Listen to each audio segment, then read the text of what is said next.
Bem, pessoal, boa noite aí a todos que estão por aqui. Sejam todos bem-vindos. Vamos falar aqui um pouco de Buff Overflow.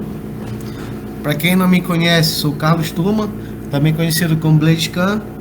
Eu estou trabalhando hoje em dia na Oi, mas estou saindo da Oi, trabalho com Blue Team, monitoramento e vou pro time agora de Red Team. Tão esperado o time de Red Team, né? Também sou Pentest, sou Bug Hunter. Então vamos falar aqui um pouquinho de Buff Overflow em Wealth 64 bits e 32 bits. Em segurança computacional, em programação, transbordamento de dados ou estouro de buff, do inglês Buff Overflow ou Buff Overrun, é uma anomalia onde um programa escreve dados em um buff, ultrapassa o limite do buff e escreve a memória adjacente. É o caso de especial de violação de segurança de memória. Estouros de buff podem ser disparados por entradas que são projetadas para executar um código ou alterar o modo como o código funciona. Isso pode resultar em um comportamento errado do programa, incluindo erros de acesso à memória, resultados incorretos, parada total do sistema ou uma brecha no sistema de segurança. Portanto, eles são uma brecha à base de muitas vulnerabilidades de software e podem ser exploradas maliciosamente. A gente tem a nossa stack, a gente chama de stack, no caso aqui o topo da nossa stack. A gente tem basicamente aqui, para acontecer o Buff Overflow, a gente tem três pessoas que são importantes, que são o ESP, que é o topo da nossa step, o EBP, que é a base da nossa step, e o EIP, que é o ponteiro de instruções. São criticamente importantes para entender a execução do Buff Overflow. O ESP, ponteiro da pilha, o EBP, ponteiro base, o EIP, o ponteiro de instruções. O acesso ao EIP é a chave para o ataque de estouro de buff. Se for possível acessar, podemos então apontar para o nosso código malicioso. Quando os dados são inseridos em uma pilha, elas entram de ordem inversa. Essa é uma informação importante. Tudo que é inserido na nossa pilha, que vem desde o ESP para o EIP, ela é inserida de ordem inversa, o que a gente vai ver mais lá na frente. A pilha cresce em direção ao EBP, que é a base da nossa step, e se conseguimos empurrar mais dados da pilha e alocar, possivelmente conseguimos passar o EBP para o EIP, que é o nosso ponteiro de instruções. Se apontarmos para o EIP, o código então executará, então acontecerão um estouro de buff e ganharemos o controle da aplicação. A gente vai analisar basicamente aqui 4 binários. Eles são todos ELF 32 bits, no caso os dois primeiros, e os dois segundos são ELF 64 bits. O código dos 4 é o mesmo código, mas eu vou mostrar aqui a parte de compilação. Como o código é o mesmo, então a única coisa que diferenciou aqui nesses 4 binários foi a compilação. A gente vai ter um binário que a gente é protegido, a gente executa o binário no Linux com ponto barra ou então chamando um bash. Ele vai ter aqui, ele vai solicitar uma senha. Entre com a senha. Se a gente digitar uma senha errada, ele vai dar um acesso negado. Se a gente digitar uma senha que ele esteja desativado, ele vai dar um acesso, vai dar uma mensagem de senha desativada.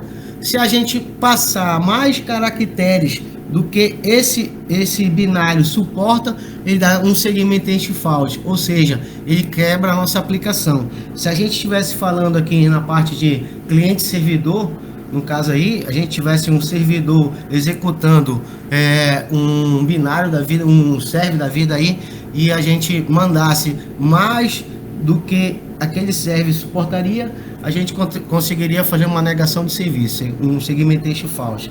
A aplicação quebraria, só ia funcionar se alguém fosse lá resetar ou interagisse com a aplicação. E se a gente passar um argumento aqui na aplicação, ela diz que ela não aceita argumentos. Então, o nosso binário funciona desse jeito: ou a gente passa a senha correta, ou ele não funciona. No Python, a gente pode chamar aqui o Python para repetir caracteres, chamando Python-C, o "-C" de command, executando entre aspas simples o print, entre parênteses, entre aspas o A, e multiplicando aqui, eu estou multiplicando aqui por 200. No caso aqui eu estou repetindo 200 vezes o A. Para que eu vou fazer isso aqui? Para passar para o programa, para ver quantos caracteres aquele programa necessita para quebrar ou aceita aqueles caracteres. No caso aqui eu só estou mostrando aqui a forma de passar para o programa. Aqui eu posso jogar 200A jogando um pipe, direcionando direto para um programa, ou jogando por um arquivo esses 200A para depois utilizar esses A's.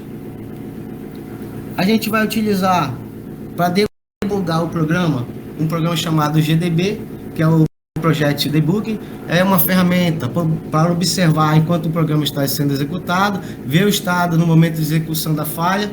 Ele permite iniciar a execução de um programa, executar linha a linha, especificar pontos de paragem, imprimir os valores de variável, suporta C, C++, Objective-C, Alda, Pascal e outras linguagens. Basicamente, a gente tem aqui, ó, a gente chama aqui um GDB-help, a gente vai ver várias funções do GDB. Mas basicamente a gente vai chamar aqui o GDB com GDB, ou "-que", omitindo algumas mensagens que o programa traz, ou sem o "que", trazendo algumas mensagens e o nome do programa. Basicamente a gente vai utilizar assim. Deu para me escutar aí, pessoal? Tá dando para me escutar aí tranquilo? Tá dando para ver tranquilo aí até agora? De boa, mano, tá de boa. Dá pra ver de boa. Só uma dúvida, tem alguém gravando aí? Acho que a irmã da Vanessa tá gravando.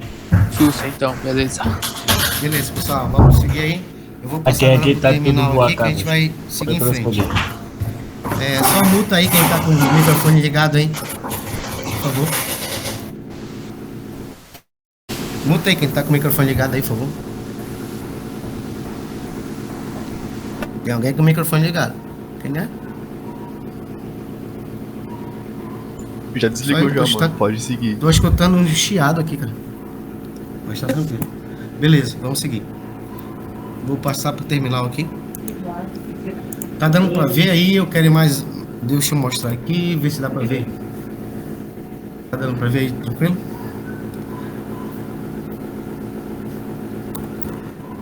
Sim, tranquilo.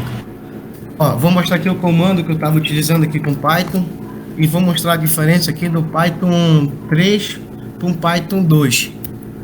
Então, basicamente aqui o comando é utilizar um C de command e a gente chamar o print. No Python 3 a gente tem que utilizar aqui a parênteses e aí eu vou utilizar aqui o meu A aqui multiplicando por 200 vezes. Só a utilização que a gente utiliza assim. E aí eu vou jogar aqui para um programa só para a gente ver como utiliza. Aí ele vai dar aqui meu segmented fault. Aqui eu não tenho como analisar nada, porque eu só estou jogando aqui meus A para o programa e eu estou vendo que ele está quebrando, mas eu não estou analisando nada. E aqui eu só queria mostrar aqui a forma de utilização do Python. E aí a outra forma de utilização aqui seria o Python 2.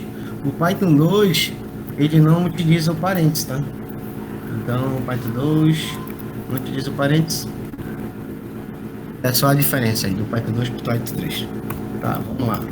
Vamos seguir. Vamos para o GDB. A gente também pode visualizar. Se a gente quiser visualizar aqui um binário, a gente pode dar um read elf e mostrar aqui um binário. Aqui, mostrar o que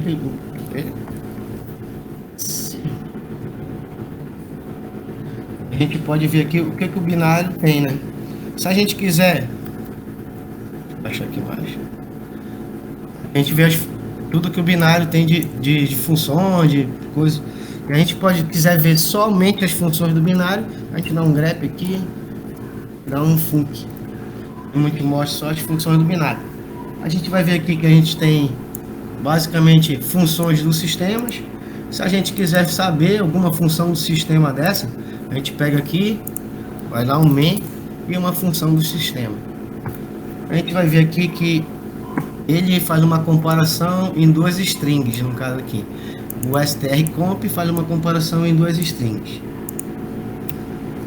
Então, se a gente quiser saber, main e a função.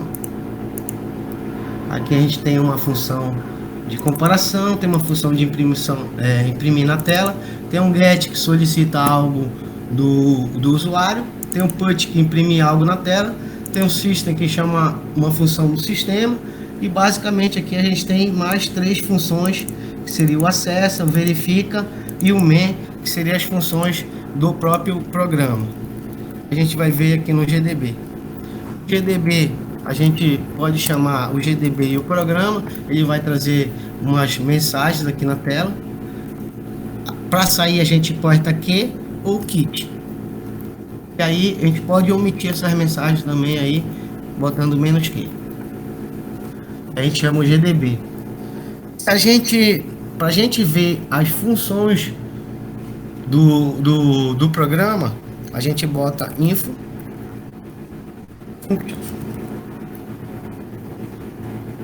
function. A gente vai ver a mesma coisa que eu mostrei agora ali. Print, get, turn, sub, e vai ver as três funções aqui no caso do sistema, no caso do programa, no caso. E a gente pode visualizar o que tem dentro de uma função fazendo disassembly dessa função. A gente faz disas. E a gente chama, por exemplo, o main, que seria a função principal. A gente vê aqui que ele traz alguns caracteres aqui, porcento, dólar, para ele ficar de uma forma mais, digamos assim, visualmente melhor para a gente visualizar. A gente pode fazer aqui um setting, assim ele está no formato de entity, a gente vai poder ver no formato da Intel. Disassembler, flavor, Intel.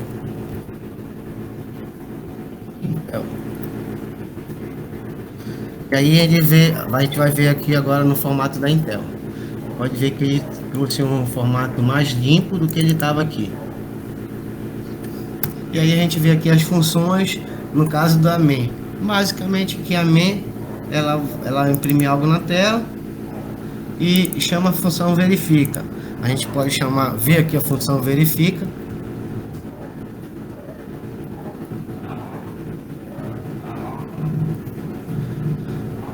A função verifica, basicamente ela imprime algo na tela, logo depois ela chama um layer aqui, ó, que o layer basicamente ele armazena um buff. Aqui ele está armazenando um buff de 0,88.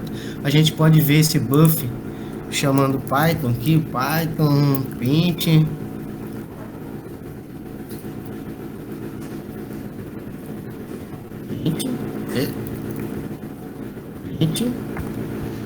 E aí vendo o que tem nesse 0,88 para ver se a gente acha o nosso offset, no caso ali a gente tem que chamar o -c aqui de command, e a gente acha um offset aqui de 36.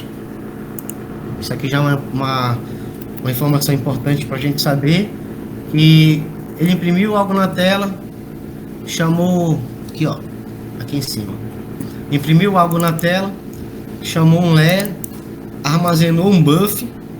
Então esse buff aqui ele tem basicamente 136 bits, e logo depois ele chama um get, ele solicita algo do usuário. Logo depois de ele solicitar algo do usuário, ele faz uma comparação, como a gente viu aqui, que é o syscomp, ele faz uma comparação entre duas strings, e depois ele chama um jump not equal, no caso ele chama a função verifica, faz uma verificação aí se nessa string aqui, se tá ok. Se tiver ok, ele executa uma parte do código, se não, ele executa outra parte do código. Então basicamente a gente vê aqui que ele chama uma função acessa. O nosso objetivo então aqui basicamente é chegar nessa função acessa. A gente não tem acesso nessa função acessa. Quando eu dou, só para vocês estarem cientes aqui, quando eu dou um disassembly aqui em qualquer função, amena, verifica, ou a gente pode ver aqui também a função acessa. A função acessa basicamente que ele vem aqui imprimir algo na tela e chama algo do sistema. Então, nessa função acessa, então o nosso objetivo é chegar nessa função acessa. O que eu quero mostrar aqui é o endereço de memória. O endereço de memória, se vocês estão vendo aqui, ele está o endereço 001270. Ele está esse endereço aí, mas na verdade não é o endereço que a gente quer chegar. Por que não é o endereço que a gente quer chegar? A gente ainda não rodou a aplicação aqui dentro do debug e ele está com um endereço que não é um endereço correto para a gente chegar. Vamos ver aqui como é que a gente roda no debug, né? A gente pode rodar a aplicação aqui no debug chamando run. A gente vai fazer vai seguir o fluxo do programa, chamar ali a senha dele, se eu digitar 1, 2, 3, ele diz que a senha foi desativada e sai do programa. E segue o fluxo do programa. Se a gente der um disassembly agora e verifica de novo, o endereço estava em 00 alguma coisa. Vamos ver aqui como é que vai ficar agora o endereço. Então, a gente deu um desassembly aqui em verifica e o endereço está totalmente mudado, né? Aqui a gente verifica aqui em acessa que o endereço agora é 56556270 e se a gente verificar aqui em cima aqui, ó, em acessa, o endereço tá 00001270, ou seja, porque a gente ainda não tinha rodado o programa aqui no debug e aí o endereço estava totalmente errado. Então, para a gente verificar aqui no debug, a gente vai ter que fazer um breakpoint. O que seria um breakpoint? A gente vai adicionar aqui por exemplo, se eu quero parar, por exemplo, eu tenho aqui o printf, que logo depois ele chama aqui o meu Lea para armazenar o meu buff, e logo depois ele solicita algo para o usuário, no caso, digitar. Então, se a gente quiser analisar o sistema realmente, a gente tem que, logo depois do usuário digitar aqui, a gente tem que adicionar um breakpoint aqui nesse estado dessa memória aqui, para a gente poder analisar o sistema, ver o que está acontecendo com o sistema. Mas antes disso, vou sair daqui do sistema, sair aqui, vou dar aqui meu printf de novo, 200A, e vou enviar isso aqui para um arquivo, chamar a.txt. Aqui, ó, a.txt. Tem o meu 200A. Vou lá de novo na aplicação, GDB. E aí eu posso jogar esses meus 200A aqui para a aplicação, chamando assim, run. Eu estou direcionando meus 200A aí no arquivo para a aplicação para ver o que acontece.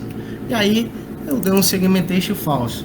Eu posso ver o estado das memórias, posso dar um IR ou dar um IR, verificar aqui, ó, o meu EBP tá com meus 41, que seria meu AA, e meu EIP, que é onde eu quero chegar, também tá com meus 41.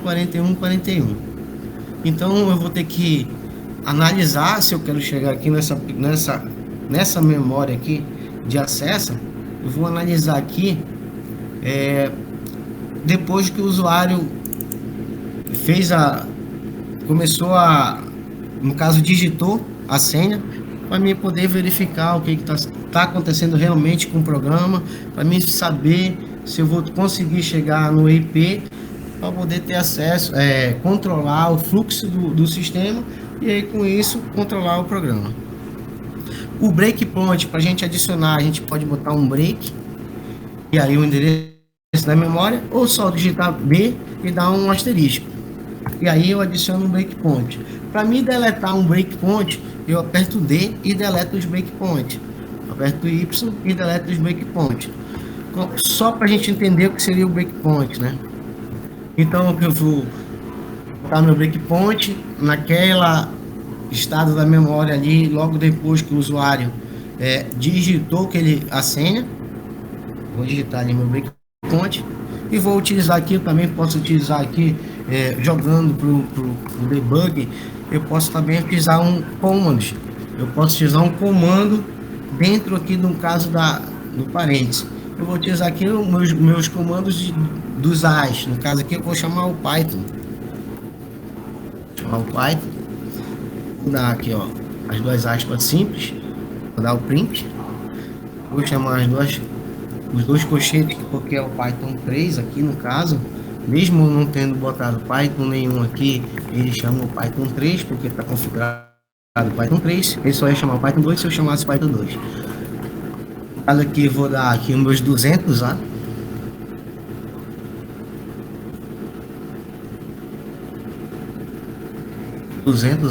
E ver o que acontece. Ele vai parar aqui no meu breakpoint. Eu tenho o meu examinador de memória, que é o meu X, é o meu X, para mim ver como é que ele funciona. Eu posso dar aqui um help X. Eu vejo aqui que eu tenho que dar um X barra tamanho. Eu vou chamar aqui, por exemplo, 16 bits. Eu tenho que ver aqui, ó, o formato. Eu vou chamar em hexadecimal. E o tamanho dele eu vou chamar em Word. E aonde que eu vou chamar? No caso aqui eu tenho que chamar o número específico da memória, né? No caso aqui eu vou chamar meu ESP. É o topo da minha stack. Só que o topo da minha stack está me trazendo ali, não está me trazendo meus 41, né? Então para mim mostrar aqui meus 41, tô mostrando aqui, safado.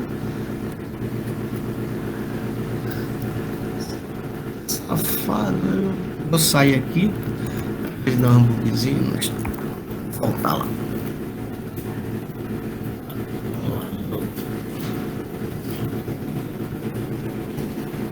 Vou direcionar aqui. Vou botar meu breakpoint lá. Vou dar no meu diesel. Dá um RAM. O programa rodar, mostrar a memória correta. Dá um diesel, verifica. Vou pegar a memória que eu quero parar. No caso aqui eu quero essa aqui. Vou dar um breakpoint lá nessa memória. Vou rodar o meu RAM, chamando meus AS. Eu também, como eu vi aqui, para adiantar, como eu vi bem aqui, ó, só dar um antes disso aqui. Um Jesus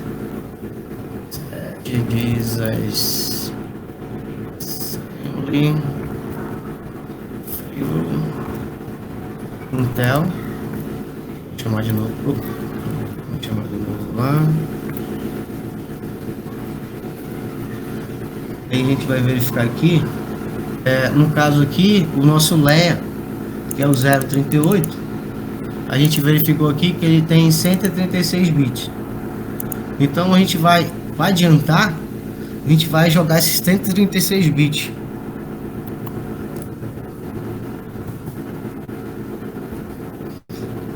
Depois eu vou mostrar o Partner Create, o Partner Offset, que vai mostrar isso aí no automático. Então a gente chama aqui o nosso Python, chama o nosso C de command, abre e fecha aspa simples, dá um print, o nosso A multiplica por 136 e vê o que acontece. Parou o nosso breakpoint. Vamos ver o nosso IR, nossos registradores. Não mostrando nada aqui. A gente vai ver aqui a nossa memória em Hexa, em ESP.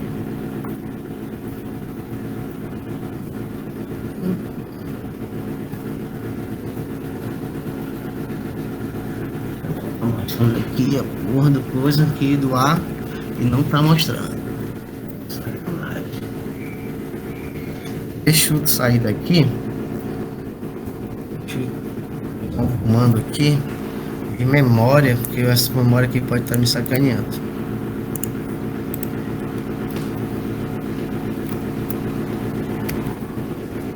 Isso aqui é um comando para desativar a randomização de memória.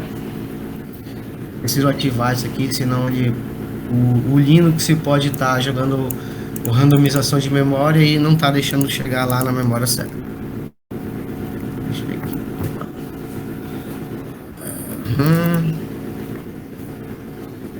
7, 16, 100.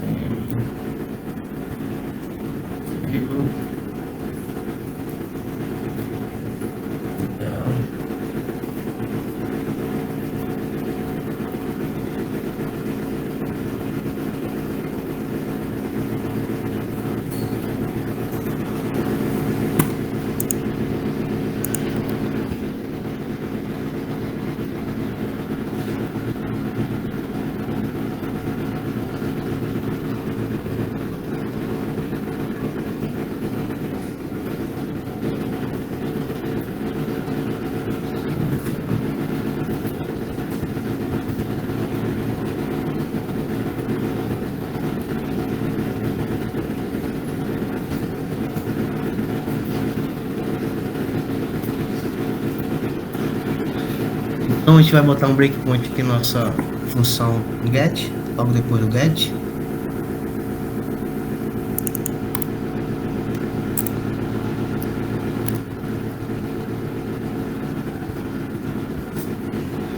Vamos rodar de novo.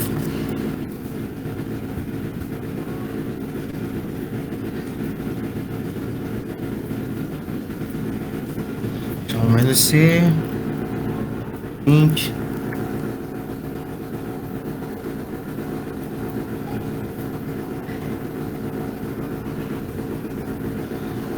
A gente vai já chamar a nossa 136.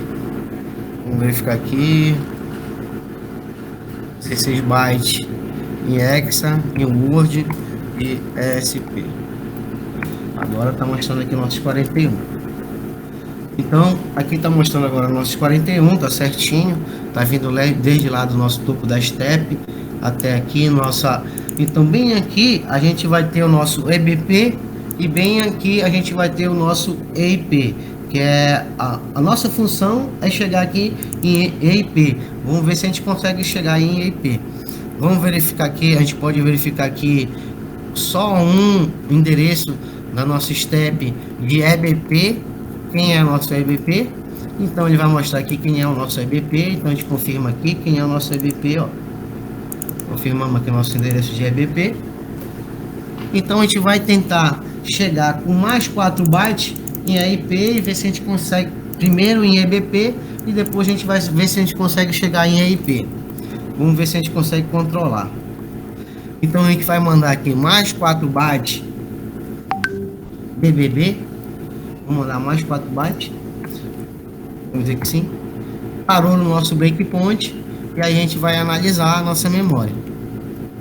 Vou analisar aqui, ó. Então a gente vai ver aqui, ó, que logo depois dos nossos A em EBP a gente tem o nosso B, que seria os 42, 42, 42. Vamos pesquisar aqui só um campo da memória de EBP para confirmar. Confirmamos que chegamos em EBP. E aí a gente precisa de mais 4 bytes para a gente chegar em EIP e controlar o fluxo do nosso programa. Vamos ver se a gente consegue controlar o fluxo do nosso programa. Manda mais 4 bytes.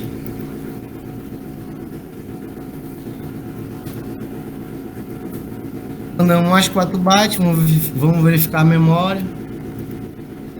E aí a gente viu o nosso EBP, nosso EIP, conseguimos chegar no nosso EIP.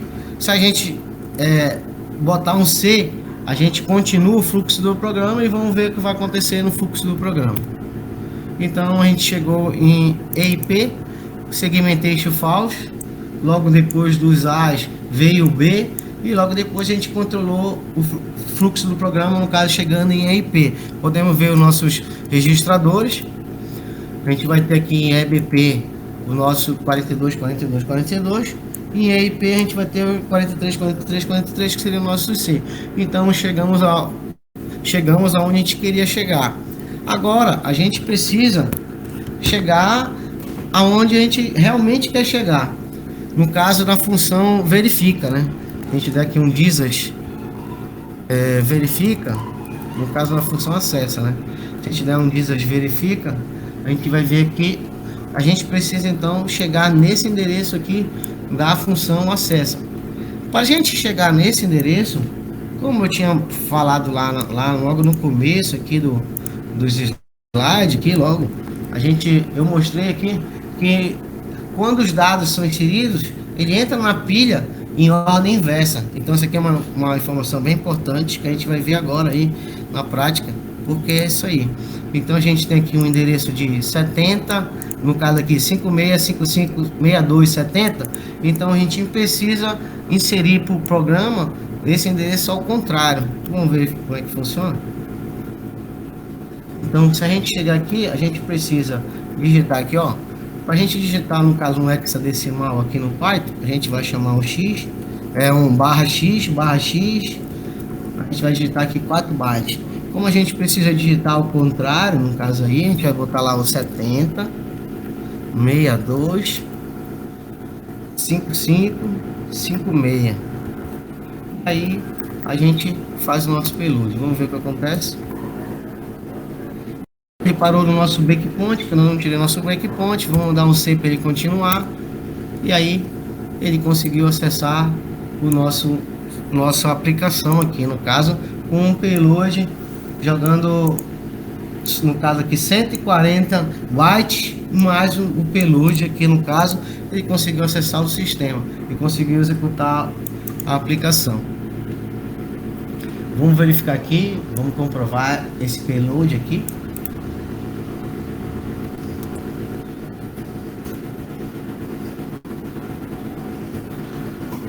Aí a gente vai chamar esse payload aqui no Python e vamos chamar a nossa aplicação e ver se vai funcionar. Beleza? Então funcionou o nosso payload. Então basicamente aqui a gente conseguiu conseguiu ter controle em EIP e conseguiu controlar o fluxo da aplicação, né? Então basicamente no Python nosso payload seria esse aqui. Vou mostrar aqui agora outras aplicações, no caso 64 bits. Vou mostrar aqui agora esse outro 32 bits antes, só para o mesmo código. Então teoricamente teria que funcionar, né? Tanto no meu outro 32 bits, mas não funciona. Por que não funciona? Porque ele foi compilado aqui no meu computador e quem fez a compilação desse outro protegido foi o pessoal lá da DSEC, lá no computador deles. Então lá tinha o GCC numa tal versão, aqui no meu computador tem um outro GCC com outras bibliotecas, então a compilação é totalmente diferente, o endereço de memória também vai ser totalmente diferente. A gente vai verificar aqui, como a gente já viu. Devemos que protegido 7 disassembly flavor, para ele mostrar de uma forma mais, não mostrar na forma da NTT e mostrar na forma da Intel. Disas verifica, que é onde a gente quer chegar.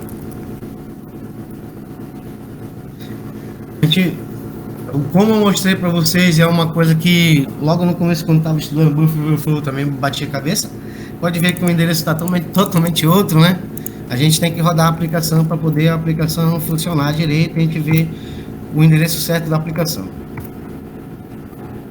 No caso aqui, a gente precisa chegar em acesso e o endereço de acesso é 64625556, totalmente diferente daquele endereço que agora a gente chegou.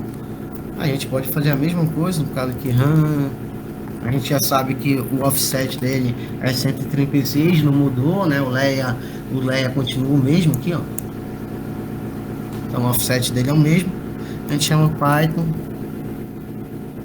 chama o "-c",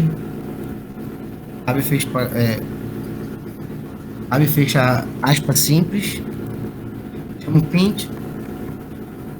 Vamos chamar lá, a gente pode chamar lá o nosso A. Já vimos que é 140, a gente não precisa chamar o nosso A 136 vezes e chamar o nosso B mais 4 vezes, não. A gente pode chamar já o A 140 vezes e vamos chamar lá o nosso endereço que a gente precisa chegar lá. No caso, aqui no... Precisa chegar aqui, ó, X, né? XXX. Fechou? A gente precisa chegar aqui, ó, no 64. O endereço sempre ao contrário, entra ao contrário na stack. 62 55 56. Esta aqui eu apago. Jogar para lá. Aí cheguei no meu fluxo do programa. Eu até troquei a senha, nem fui eu que troquei, foi o Felipe dando um apoio aí no. Eu não ia nem mostrar o código, o Felipe já dando um apoio aí nas trips. Na verdade, porque eu tava batendo a cabeça com 64 bits aí. E aí depois a gente trocando uma ideia, a gente acabou trocando aqui a senha. Mas aí o funcionamento é o mesmo, só tá trocada a senha aqui. Aí a gente viu aqui no caso, eu mostrei dois ELFs, 32 bits. E a gente viu que a diferença dos dois ELF no caso a compilação e o endereço de memória vai ser o mesmo. Mesmo o código sendo o mesmo, o payload não vai ser o mesmo para os dois binários devido à compilação.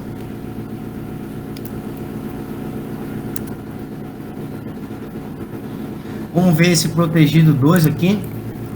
Esse protegido 2 ele é um 64 bit. 64 bit.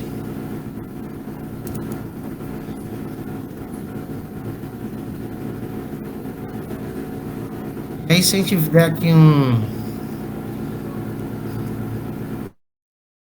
info functions, vamos dizer, info functions, mesma coisa no caso aí, mas a gente vai ver que a memória ela tem bem mais números do que o passado. No caso a gente pegava só 2, 4, esses 8 aqui no caso, e aí agora nesse 64 bits a gente vai pegar apenas esses 4 aqui e o resto são todos endereços canônicos, a gente não pega. Pode ver que a gente está cheio de zero. Se a gente rodar funciona do mesmo jeito. Se a gente der o mesmo comando, o computador funcionando. Travou. E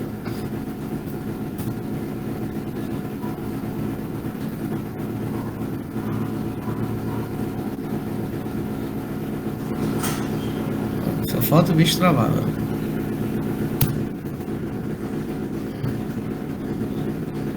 O que eu queria mostrar ali é a parte de endereçamento ali. No caso, o endereço vai estar bem maior. Eu vou mostrar o outro arquivo, que a gente vai analisar o outro arquivo. O que eu quero mostrar aqui, desse carinha aqui,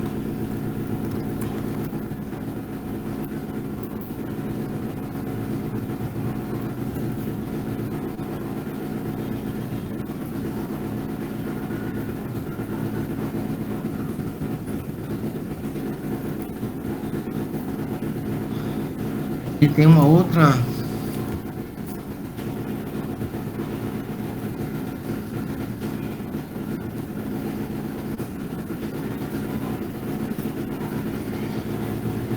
de memória, né, no caso aqui. E aí se a gente verificar aqui, logo depois do nosso print, a gente vai ver que ele tem um layer diferente daquele layer que a gente tinha visto anteriormente, de 136 bits. Ele tem um 0,80. Se a gente verificar aqui em 0,80, ele tem 128. Mas como ele é 64 bits, a gente tem que considerar 128 mais 8 bits. Sempre tem que considerar mais 8. Então são 128 mais 8, 136. Nesse carinha aqui, ele está sendo em uma proteção. Vamos ver o que acontece se a gente mandar 136 bits para esse cara aí.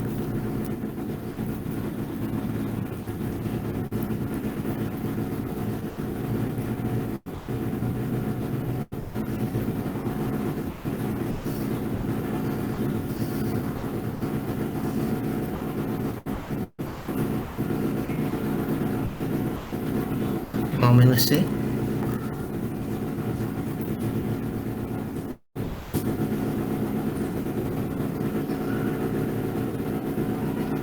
Aí se a gente chamar diretamente os 136 bits, como ele está sendo uma proteção, ele executa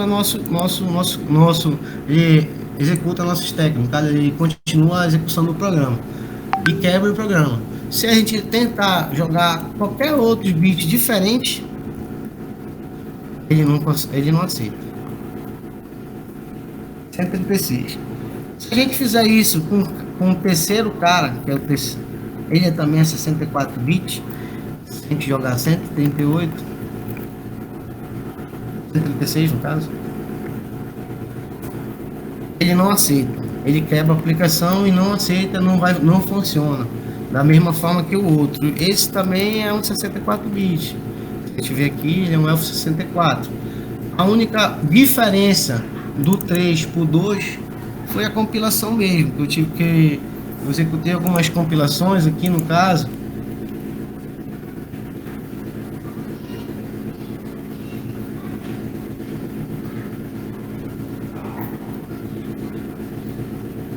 Aqui para fazer um 32 bits, eu utilizei o GCC-C para fazer um 32 bits, mas eu precisei dessa biblioteca GCC Multilib aqui para ele poder utilizar o GCC 32 bits. Ao utilizar esse comando aqui, no caso de sudo tree em kernel randomize space, no caso aqui ele vai tirar randomização de memória, no caso aí vai utilizar a memória certa, que isso aqui é uma produção do Linux, para quando você executar um programa, ele executar com uma memória totalmente diferente, para algum mal intencionado tentar quebrar aquela aplicação por aquele endereço de memória, não conseguir devido à randomização. Então, quando você vai criar um 64 bits, eu utilizei esse comando aqui, no caso no pipe, e aí stack protection, né? Exe stack também, para poder proteger o arquivo e não quebrar. Se eu estiver usando só o GCC -o e o arquivo, ele faz esse arquivo 2 aí que a gente viu, esse arquivo 2 que a gente acabou de ver aqui, e ele somente com offset lá, no caso 136, ele quebra a aplicação e continua a aplicação. Vamos analisar agora esse outro 64 bits aí. Como a gente faz para chegar, né, no caso aí chegar no nosso IP em 64 bits, né?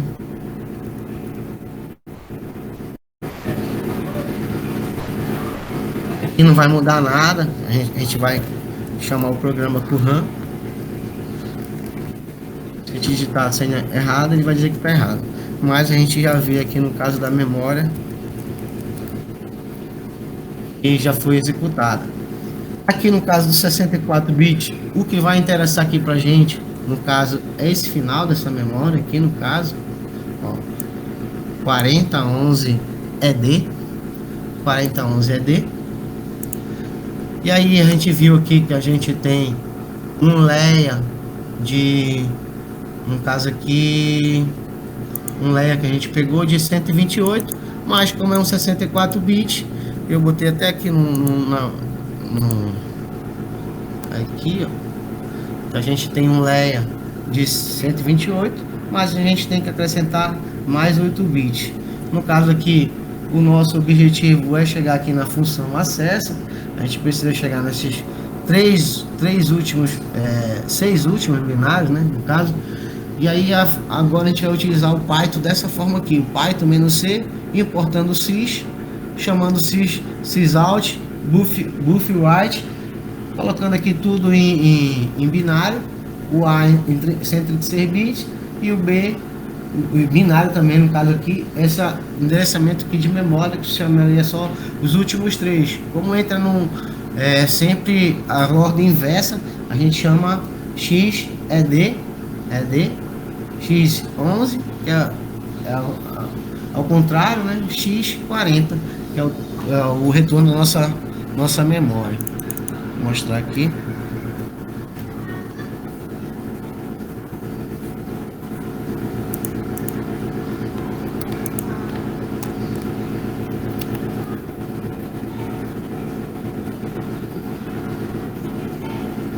Aqui eu já estou chamando o Python já direto. Eu só vou mostrar aqui para vocês a diferença, né? Ó, olha como é que ele chama aqui quando ele importa e chama o SD out buff wide, e chamando em binário aqui. O final dele é totalmente ao contrário se a gente chamar somente a função print.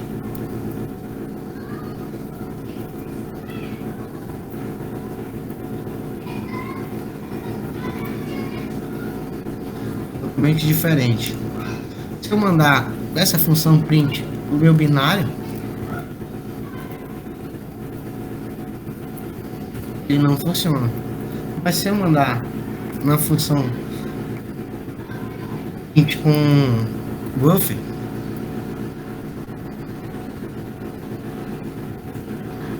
ele funciona.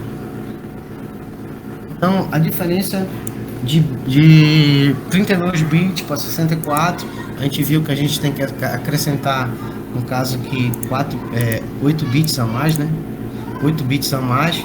A gente acha o nosso offset, no caso lá no nosso layer, mas eu vou mostrar aqui numa outra forma de achar aqui, sem a gente utilizar aqui o nosso layer, utilizando o pattern offset e o pattern create.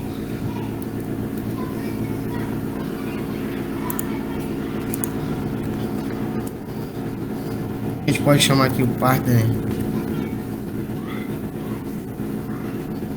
ms partner create, né?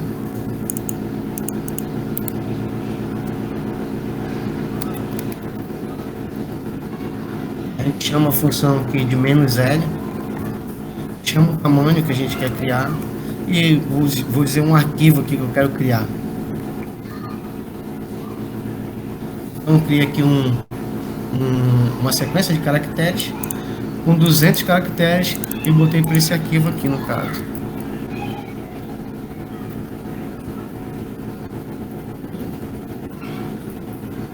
Deu aqui.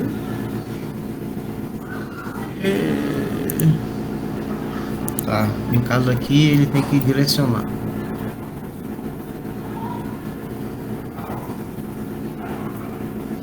Temos nosso arquivo aqui e vamos lá no debug.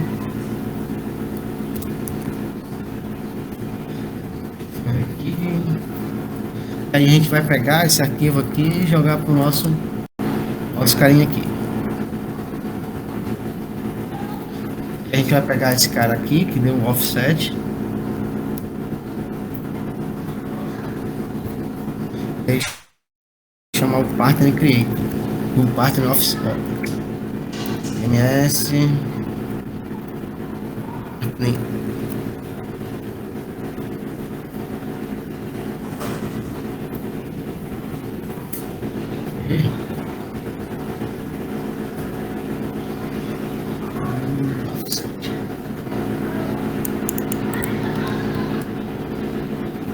chama offset, chama o tamanho que a gente criou, menos create query, e aí aqui o nosso endereçamento de memória.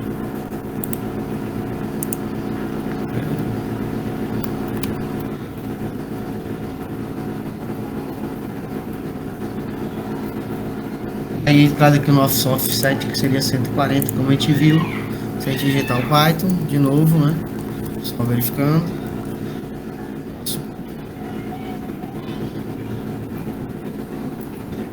Né?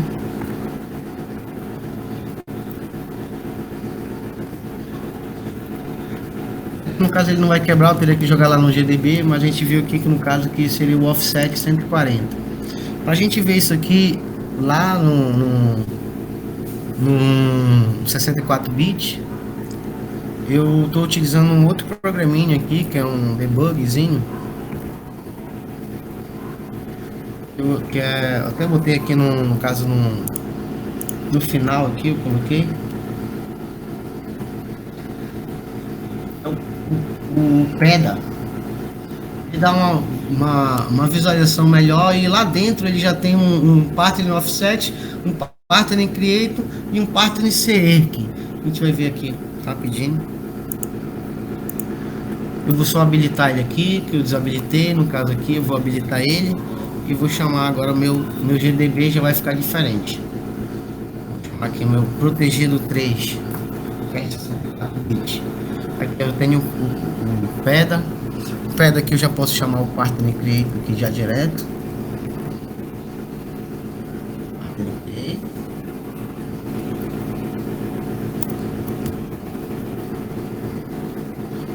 L 200. Vou chamar um falha. Chamar um arquivo aqui c.txt. Um arquivo e vou rodar normal chamando esse arquivo.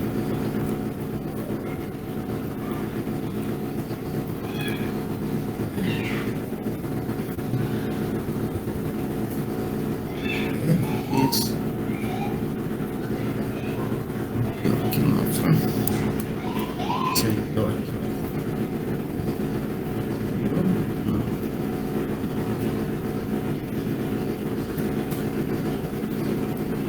Basicamente ele vai chamar aqui, ó. Deixa eu ver essa cor aqui. Vamos ver aqui como é que ele cria aqui. É só assim mesmo. Ah tá, ele não tem um menos L ali, tá? Fora, então você vai chamar o nome, a quantidade de caracteres e o nome do arquivo, tá? Ele criou aqui o nosso arquivo. Aí agora a gente pode chamar o nosso partner offset.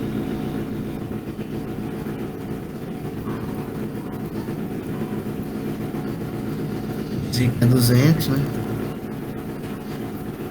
200. Na verdade, rodar eu tô doido. Na verdade, rodar, chamar aqui nosso C, né? Que a gente acabou de criar. O programa vai rodar e a gente vai pegar aqui e vai ver o nosso offset. No caso aqui no partner offset, a gente vai chamar aqui a nossa memória.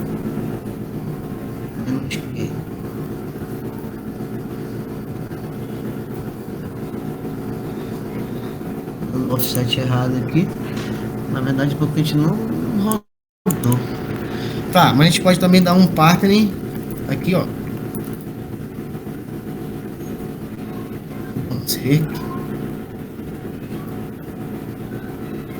Aí ele traz aqui o nosso offset 128, na verdade nosso offset 136, 128 mais 8, 136. A gente tem esse recurso aqui no caso de usar o partner aqui para poder acessar o nosso offset. Então, recapitulando, a gente precisa fazer um arquivo, a gente chama partner create, a quantidade de caracteres e o nome do arquivo. Depois a gente precisa rodar, no caso, o arquivo.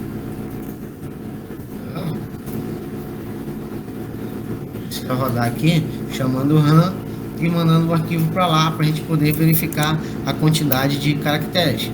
A gente pode ver também aqui, nesse campo aqui, chamando 2, 4, 6, 8 e 9 caracteres aqui. E chamando o partner offset também. Partner, no caso ali, o partner create, o offset.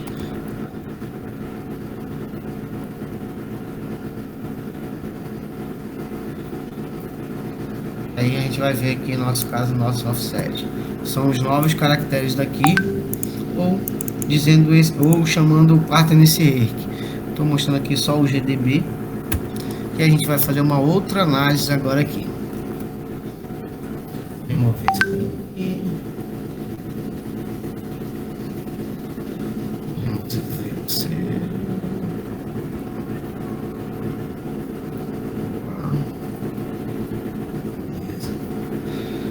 E aí o que a gente vai fazer agora aqui? A gente vai tentar descobrir qual foi a senha que aquele usuário, no caso ali, colocou lá dentro, para a gente ver se a gente consegue visualizar, né? GDB menos que protegido. Deixa eu sair daqui do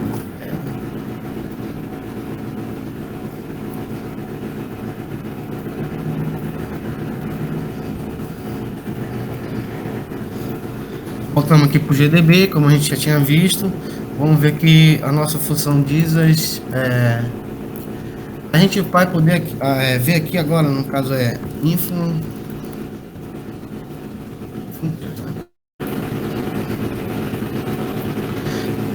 A gente vai adicionar agora um breakpoint aqui na nossa função Na verdade, a gente vai fazer uma comparação, então vamos fazer uma Jesus verifica.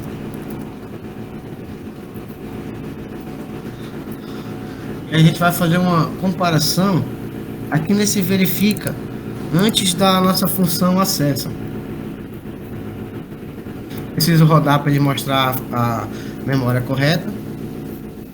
Então eu vou adicionar um breakpoint aqui nessa função. Vou rodar a aplicação.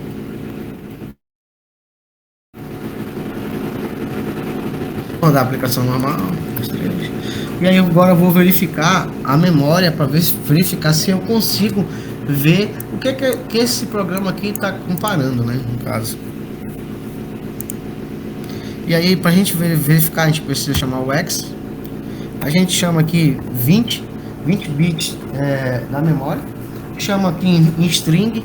E aí agora a gente vai chamar aqui o EIP para ver o que a gente tem em EIP.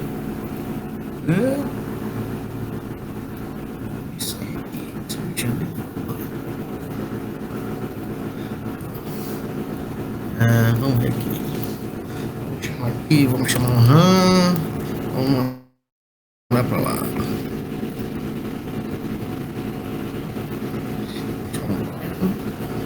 Vamos ser. Um print.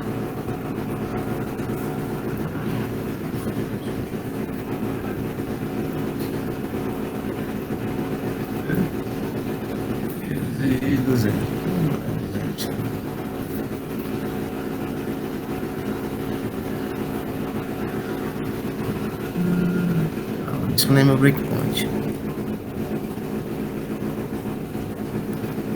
Vou deletar aqui meu breakpoint. Vou adicionar um breakpoint na minha função main. Vou rodar o fluxo do programa. Vou visualizar aqui a minha memória em hexa 20 em string. O meu EIP. Aqui eu estou vendo as minhas strings. E aí eu vou descer até lá no final.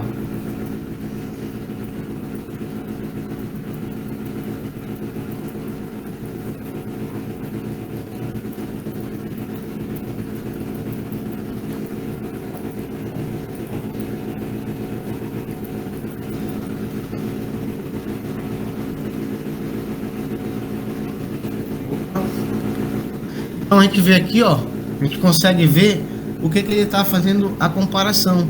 Ele veio aqui, ele tinha aquela senha lá 1, 2, 3, que quando a gente digitava, ele mostrava ali que ele estava desativado. E aí tem uma senha aqui, ó, protegido. E tem aqui, ó, acesso negado. Se der errado lá, aquela senha deu um acesso negado. E se der um protegido lá, ele vai bem-vindo. Vai fazer vai chamar o system lá, vai chamar um ID e vai chamar um SH aqui. E também tem um C argumento. Se a gente digitasse um argumento, ele não mostrava o argumento. Então a gente conseguiu ver aqui a nossa senha do programa. Vamos confirmar.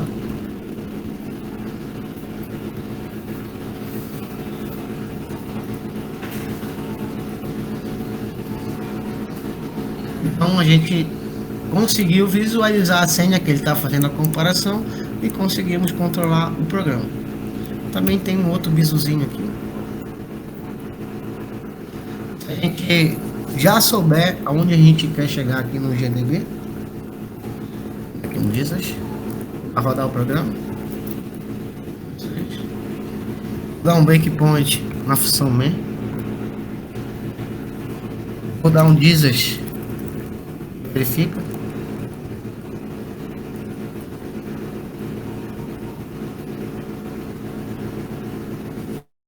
No caso aqui, eu quero chegar em acesso. Então eu posso, se eu quiser chegar em acesso, eu posso setar aqui 7 IP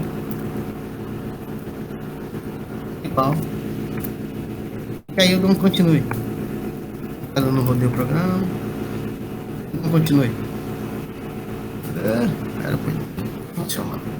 Deixa eu ver aqui de novo. Deixa meu breakpoint. Ponte ali.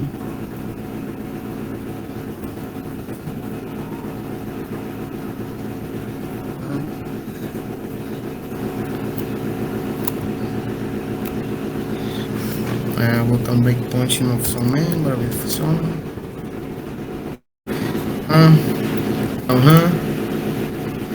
Vou setar aqui meu EIP. Vou dar um continue. E aí eu consegui setar o meu EIP e sem passar nenhum payload, consegui chegar na memória onde eu consegui chegar. Eu queria chegar, no caso aí.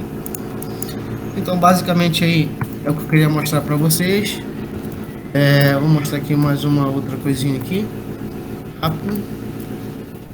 Só simulando aqui como se eu tivesse aqui uma aplicação rodando cliente side, no caso aí, no cliente servidor. Se eu rodasse aqui e tivesse a senha da aplicação, conseguisse a senha da aplicação, eu conseguiria chegar num outro sistema, no caso aqui, no outro computador. Então basicamente era isso que eu queria mostrar para vocês aí. Falar aqui um pouco das coisas que eu tive dor de cabeça, no caso das proteções, né? E aí basicamente era isso aí. Lembre-se que as pessoas podem tirar tudo de você, menos o seu conhecimento. Agradecer aí o Felipe, né, por todo o apoio nas trips e resolvendo as panes aí, né? Então basicamente é isso aí, pessoal. Se tiverem pergunta aí.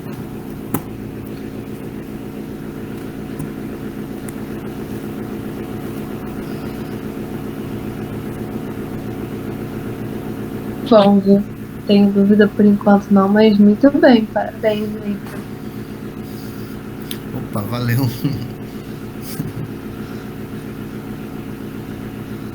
Deu pra esclarecer aí, deu pra mostrar. Cadê o pessoal? Tá todo mundo off aí? Não, pô, tamo aqui. Eu não tenho dúvida também não, mano, mas parabéns pela O apresentação. pessoal tá com vergonha de perguntar.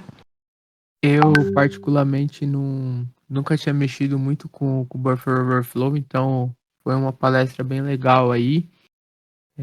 Muito obrigado aí pela palestra, foi muito da hora. Cara, tipo assim, eu conseguiria burlar o acesso a algum sistema, por exemplo, sistema desktop que fosse construído em C com esse tipo de vulnerabilidade?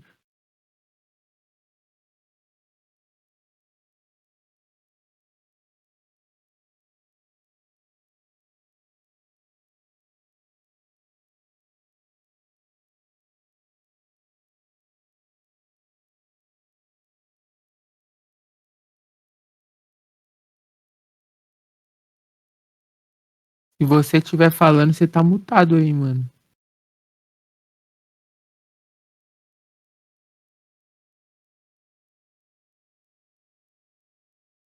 E acho que deu bug lá. Ixi. Peraí, rapidinho, relaxa. Eu queria mostrar uma tela aqui, eu tava mutado aqui, relaxa. Eu queria mostrar duas aplicações aqui, respondendo a tua pergunta aí, mano. No caso, um script, realmente como um script né? Que a gente viu aqui o Buffer Overflow, mas vê um scriptzinho ali, duas linhas, duas coisinhas ali, e aí basicamente não tem nada, né? E a gente vai ver aqui realmente como é que funcionam as coisas. Falando aqui, Buffer Overflow CVE 2022, né? Microsoft Network File System, Port Map, tem uma stack do Buffer Overflow, né? Só mostrando aqui que o Buffer Overflow é uma coisa bem presente na nossa vida, no caso aí de computacional, né? E não é uma coisa que aconteceu uma vez e não acontece, não. Na verdade, ele vem acontecendo em várias aplicações, né? Em várias, no caso, é uma coisa bem mais, eu falei uma coisa bem básica, bem, digamos assim, bem básica. E aí o Buffer Overflow, digamos assim, tem muito mais coisas. Vamos ver aqui realmente o que é um payload de Buffer Overflow. A gente vai ver aqui, ó, que ele chama um monte de shell, no caso do buff, chama o payload. A gente vai ver que realmente o payload em si, a gente tem que testar algumas coisas. Quando a gente vai fazer um payload, a gente tem que testar se aqueles caracteres que a gente está mandando, aquela aplicação aceita. A gente chama de bad chance. Então a gente vai testar aquela aplicação, se aquele caractere que a gente está enviando para a aplicação não vai quebrar a aplicação, não vai deixar a aplicação sem funcionar. Então a gente tem que testar tudo isso antes de a gente enviar realmente o payload. E outra coisa que eu queria falar sobre payload, quando a gente pega isso aqui é bem recente, no caso aí uma CVE 2022, eu peguei um exploit, no caso aqui, do Telnet, aqui ó, reboot. Então quando a gente pega um exploit, a gente não sabe o que aquele shell, que aquele código faz, a gente não decodificou aquele código, não sabe o que aquele código faz, a gente não tem que realmente, no caso, rodar aquele código, porque a gente não sabe o que ele faz. Então, se vai que aquele código ali é um código malicioso. Vou dar um exemplo aqui.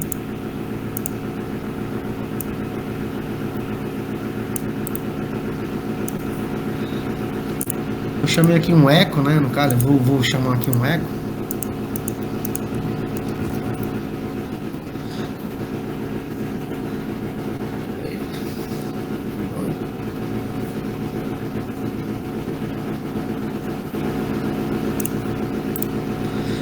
Alguém saberia me dizer o que esse payload aqui está fazendo? Eu chamei o eco só para quando eu der enter aqui, no caso, ele vai mostrar aqui o que realmente está fazendo esse payload aí. Alguém de cara assim, olhando assim para esse payload, tem como me dizer assim, o que realmente esse payload faz? É um payload pequeno, não é um payload grande que eu estou mostrando aqui como fosse um payload realmente de um exploit. Um payload pequeno, alguém saberia me dizer? Vamos ver o que ele faz, né? Então, o nosso famoso RM-RF barra asterisco, né? Então, se a gente executasse um payload desse que a gente não sabe o que faz um payload, a gente ia excluir somente tudo que tem no nosso sistema operacional Linux. Então, eu quis trazer aqui também, mostrando aqui o payload, né? Mostrando que a gente tá com, a gente sempre vai, 0 days sempre vão aparecer com buffer overflow, sempre os exploits vão estar aí presente. Então, é uma coisa bem presente no nosso meio aí. Eu só queria mostrar isso aí. Não sei se eu respondi a tua pergunta aí. Respondeu sim, mano, respondeu. Eu já vi bastante casos, por exemplo, na OSCP, e o buffer overflow eles não utilizam realmente para esse sentido, eles utilizam para pegar uma shell reversa, né? No caso ali o payload, como eu te mostrei, no caso aí o payload o payload é tu que vai fazer, né? Normalmente a gente cria uma shell reversa ali no MS Venom ali no caso, e aí o nosso payload é a nossa shell reversa, né? A gente fica esperando ali a conexão com Netcat, e aí quando a gente executa o payload, a gente executa a nossa shell reversa. E aí só falando uma outra coisa aí de buffer overflow, né? Quando a gente tem um servidor cliente server, que no caso é um cliente e um servidor, né? Normalmente a gente pega para analisar ali nossa máquina local, porque a gente não pode mandar um payload ali para o nosso servidor que está remoto, porque a gente pode quebrar o servidor, parar o servidor. Então a gente tem que levantar ali nosso sistema numa máquina local, fazer nossos testes ali na nossa máquina local, para depois a gente poder executar o nosso payload já todo pronto num servidor remoto. Alguma pergunta mais aí?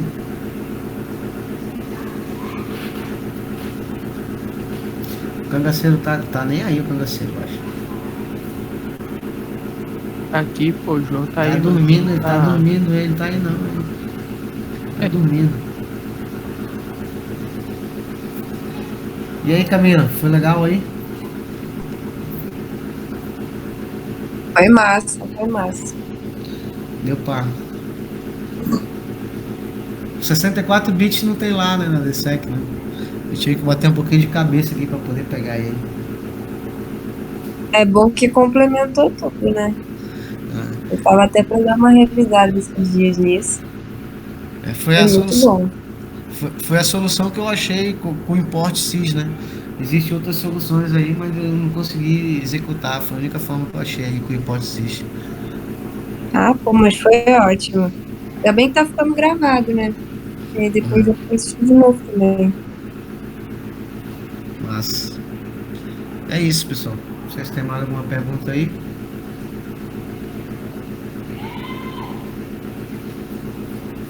Alguma pergunta? Obrigado aí pelo pessoal que tiveram presente, ficaram aí escutando meu lengo-lengo, né? Mas achei que eu consegui passar o que eu queria passar. Foi da hora, mano. Foi da hora, valeu aí pelo tempo também, por criar o material e por fazer tudo. Foi da hora. Eu vou deixar o material aí de apoio, aí dá pra pegar legal aí. Só mostrando aqui, que eu não mostrei, não cheguei a mostrar, né? Seria aqui o nosso código, né? O que o código realmente faz, né?